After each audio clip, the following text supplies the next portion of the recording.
8.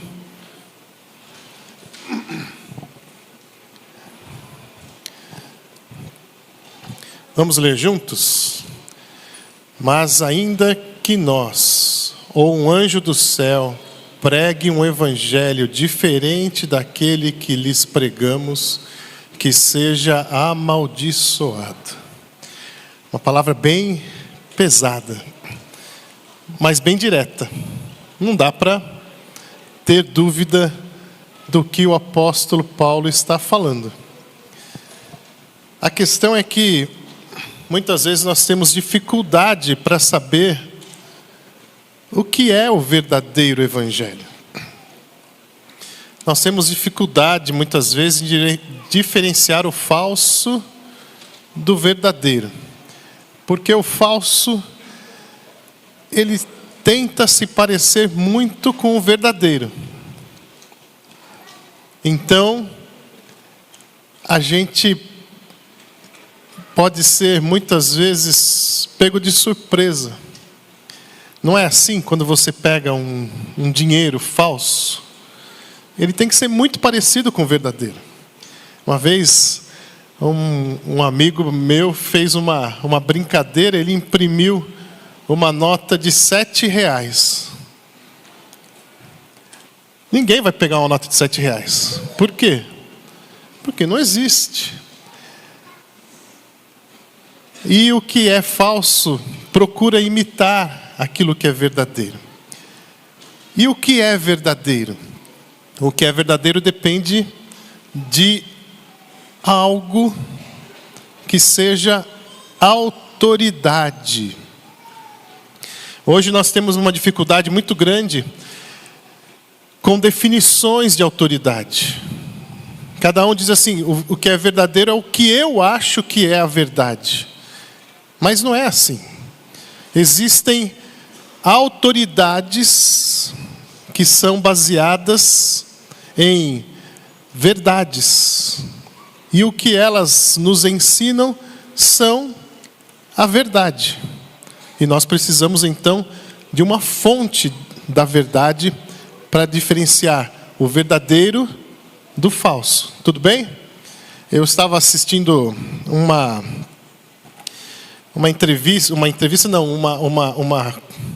sessão do Senado americano, e o senador estava discutindo com uma médica que foi chamada porque era autoridade sobre o assunto medicina. Estavam discutindo lá sobre ideologias. E aí o senador falava assim para a médica: é possível um macho biológico engravidar? E ela dizia assim: eu preciso entender o que você quer com essa pergunta. Eu falei, não, eu só quero saber sim ou não. É possível um macho biológico engravidar? E ela dizia assim, essa pergunta não pode ser respondida por um simples sim ou não. Aí ele falou assim, senhora, eu estou começando a duvidar da sua capacidade de médica. O que a medicina diz? É possível um macho biológico engravidar? E ela falava assim, eu acho que nós não estamos chegando a uma conclusão sobre a sua pergunta. Sempre precisamos partir de uma verdade. Verdades existem. Não são questões de opinião. Por exemplo, o que é uma questão de opinião? Quantos graus está agora? Lá fora. Cadê? Quem tem um celular aí? Quantos graus está lá fora? Eu cheguei aqui na igreja e estava 16 graus, segundo o pastor Clóvis. Quantos graus está? 17? 17 graus. Isso é uma verdade. Agora, não é uma questão de sentimento. Quem está sentindo frio? Levanta a mão. Aí, tá vendo? Quem está sentindo calor? Levanta a mão. Isso é sentimento. Isso é sensação. Mas isso não é a verdade. Não é o que nós sentimos que é a verdade. O que é a verdade? A verdade é aquilo que está baseada numa autoridade. E é isso que Paulo está dizendo aqui. Cuidado com a autoridade em quem você confia. É isso que Paulo está dizendo. Vamos lá para o texto? Vamos lá então para Gálatas capítulo 1, versículos 6 a 10. Ele diz assim: admiro-me de que vocês estejam abandonando tão rapidamente aquele que os chamou pela graça de Cristo, para seguirem outro evangelho que na realidade não é o evangelho. Paulo está dizendo aqui que ele está realmente assustado porque eles abandonaram o evangelho que foi pregado para eles e trocaram por um outro evangelho. Esse outro que Paulo usa aqui em primeiro é um outro, ele usa a expressão héteron, é um outro de outra espécie, é um outro que não é o evangelho. E ele diz assim, para seguirem outro evangelho, héteron, que na realidade não é o evangelho. Aqui ele usa a palavra alos. Alos também significa outro, mas outro semelhante. Então Paulo está dizendo o seguinte: por que vocês trocaram aquilo que vocês aprenderam por um evangelho tão diferente? E esse evangelho diferente não é nada semelhante com o que vocês ouviram. E aí ele continua assim: o que ocorre é que algumas pessoas os estão perturbando, querendo perverter o evangelho de Cristo. Perverter aqui tem o sentido de reverter, de inverter. Isso é perverter. Algumas pessoas estão se aproximando da igreja da Galácia, que foi uma das primeiras igrejas que Paulo plantou na Ásia, na sua primeira viagem missionária, e estavam levando algumas questões para inverter o evangelho que eles tinham recebido. Quais eram essas questões? Em especial na Galácia, o problema com os judaizantes. Eles queriam que os gálatas, eles seguissem a Cristo, mas para serem cristãos completos, eles precisavam de Cristo mais seguir a lei. De Cristo mais circuncisão. Esse assunto em especial Paulo vai tratar aqui, sobre a circuncisão, que alguns estavam pervertendo o evangelho, acrescentando ao evangelho a lei judaica, especialmente no caso da circuncisão. Eles diziam assim, lá para os Gálatas: se vocês não se circuncidarem, ou não forem circuncidados, vocês gentios gálatas, como nós judeus somos, vocês não são cristãos de verdade.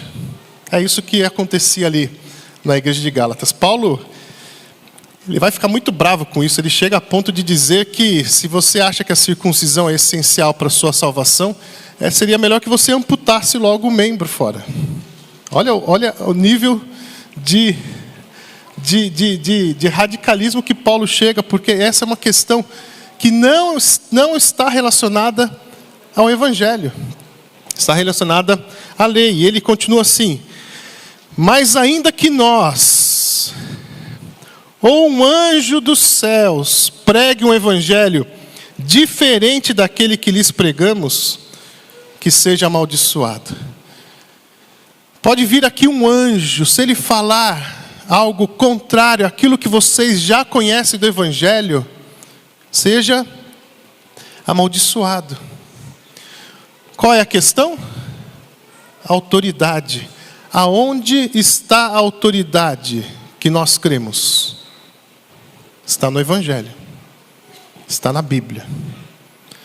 Ah, mas o pastor fulano, que é muito famoso, ele diz que é assim. Que autoridade ele tem? Ele tem mais autoridade que o evangelho?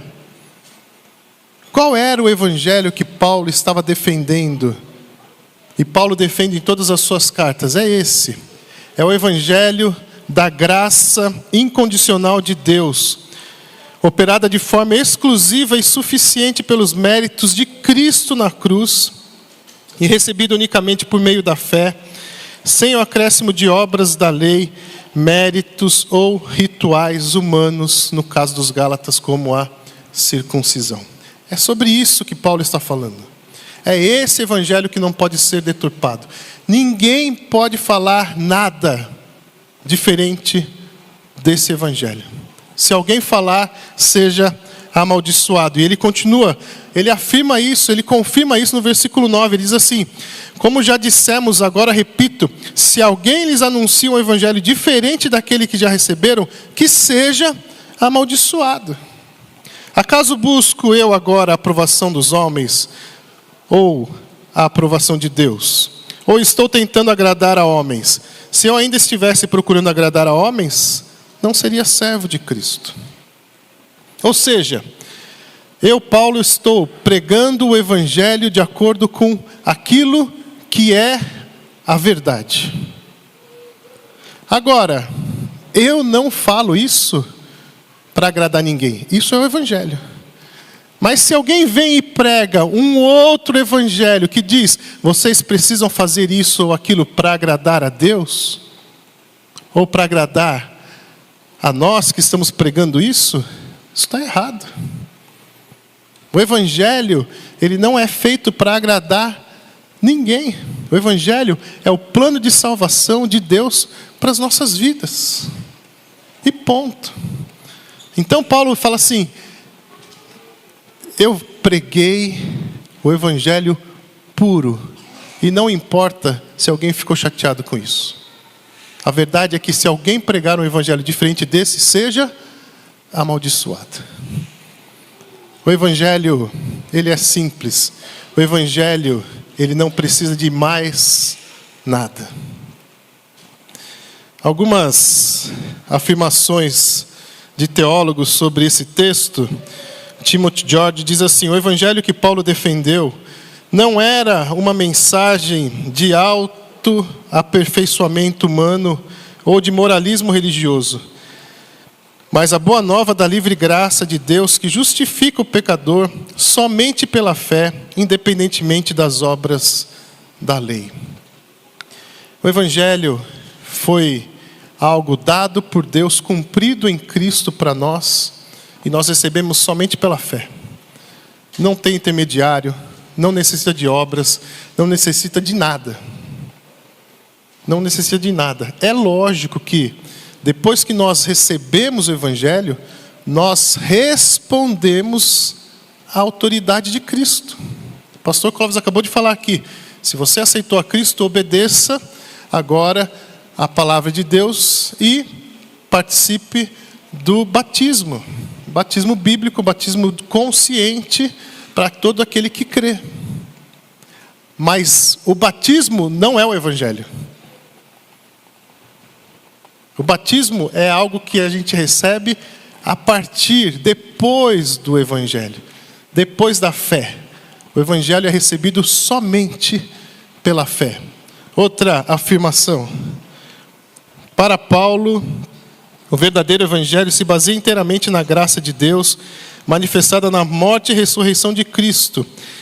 Adicionar a circuncisão ou a observância da Torá como exigências para a salvação, como faziam os judaizantes, significa subverter a suficiência da obra de Cristo e pregar um evangelho falso. Aí, o comentário do Thomas Schreiner e o último comentário do Warren Wiersbe, que eu gosto bastante desse autor, é esse: qualquer evangelho, aí entre aspas, aí separado ali, qualquer chamado evangelho, qualquer evangelho que misture a graça de Deus com as obras humanas, a lei com a liberdade, ou o ritualismo com a realidade espiritual, é um evangelho falso. O conteúdo das boas novas baseia-se unicamente no favor imerecido de Deus por meio de Cristo, Tentar alterá-lo para agradar aos homens atrai a maldição divina. Aquele que alterar esse evangelho, que seja amaldiçoado. Então, vamos aplicar de maneira muito prática. Diga não a outro evangelho, pois não há outro evangelho. Não aceite nenhum evangelho mais alguma coisa. Para nossa salvação, só basta o evangelho. O que Cristo fez por nós na cruz do Calvário. E isso é recebido pela fé. E ponto. Ah, mas você precisa do evangelho e fazer parte dessa denominação. Porque essa denominação é a única denominação certa. Certo? É errado. Isso não é evangelho. Tem igreja que prega isso. Se você não for dessa igreja, você não é salvo. Isso não é evangelho. Porque a igreja não salva, gente. Entende o que eu estou dizendo? Evangelho mais qualquer coisa, fuja disso. Não é evangelho.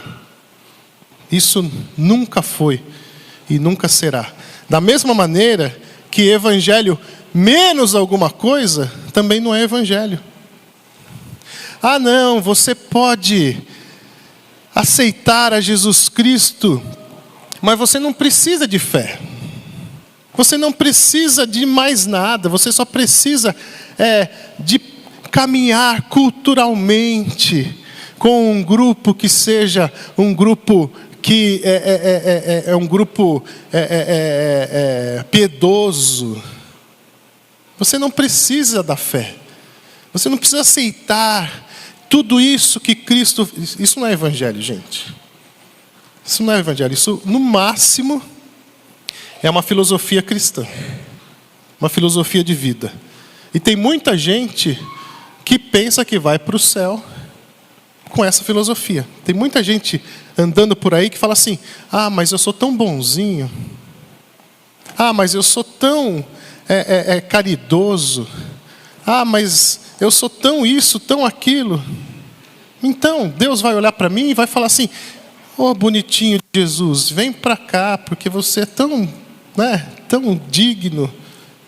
Não. Evangelho menos qualquer coisa não é evangelho. Então, finalmente, não aceite nenhuma autoridade acima do evangelho.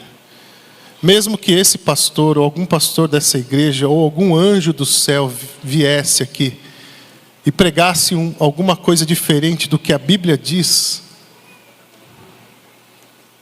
que ele seja amaldiçoado. Porque a nossa autoridade, ela é muito simples, muito clara, muito transparente. Cristo morreu por nossos pecados, pagou a pena que deveria cair sobre nós, por nossa culpa, e o seu sangue derramado na cruz nos purifica de todo pecado. E todo aquele que crê no sacrifício de Cristo na cruz, somente pela fé, é perdoado e vive ao lado de Jesus por toda a eternidade. Se não for isso, não é evangelho. Isso é o que a Bíblia diz. Amém? Que seja assim, que nós tenhamos sempre esse cuidado. Eu estou pregando sobre isso aqui porque nós consideramos, e eu recebi até uma mensagem hoje de manhã de um membro da igreja dizendo que a nossa igreja era uma igreja bíblica, e agradecendo pela nossa igreja, falando sobre as pregações que nós fizemos no último mês sobre mordomia. E eu espero que seja assim. Mas se algum dia algum pastor subir aqui, ou algum professor, ou quem quer que seja, e pregar alguma coisa que está fora desse livro aqui, repreendam. Repreendam. Se for eu, por favor, me repreenda, me chame a atenção. Porque eu não quero ser maldito. E eu espero que vocês também não tenham esse dissabor de caírem em enganos. Por isso que nós pregamos aqui a verdade. Conhecereis a verdade e a verdade vos libertará. Se a gente não pregar a verdade aqui, a gente vai cair facinho no engano. Que o Senhor nos abençoe.